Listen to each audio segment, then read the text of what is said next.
Realize that yes, the involvement of violence of black folks comes from that long history that the president was talking about. That we have to remember that we learned from some of the best. There are some white boys came over here that did the first beheadings in Point Coupee, Louisiana, where I'm from. Slave insurrection, that was the way you dealt with it. Tuskegee syphilis incident. We're going to see how black men die if they have syphilis, but we pretend we treat them with penicillin, and we're just going to watch the pathology of how they die. Now, that wasn't back 200 years ago. That was 1930 to 1974.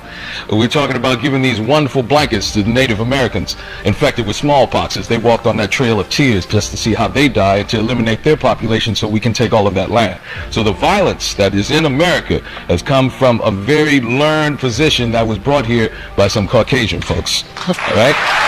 So now, I would like to think of it more so as associative guilt.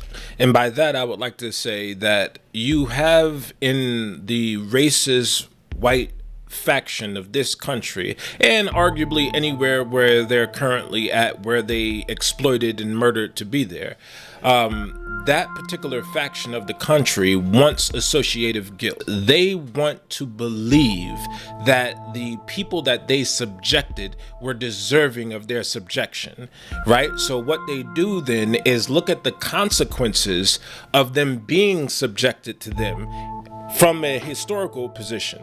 They want to look at it now while avoiding the responsibility of doing the analysis of the origins, as Joe Biden once infamously said on the Senate floor when he was advocating for the 1994 crime bill. It doesn't matter whether or not about their history. Let's just skip past that, because if we can gloss over that, then we can gloss over the responsibility to make right. But because white supremacy, so-called white supremacy, really white inferiority, cannot make whole in this regard black people, because it would undermine their claim to so-called white supremacy. So because of that, then they need to create a measure of associative guilt, which justifies how it is that the black people were historically treated and present day treated, which is the reason why you notice in their media there is always this pronounced immeasurable disparity about how they report on white crime versus black crime. And everything needs to demonize us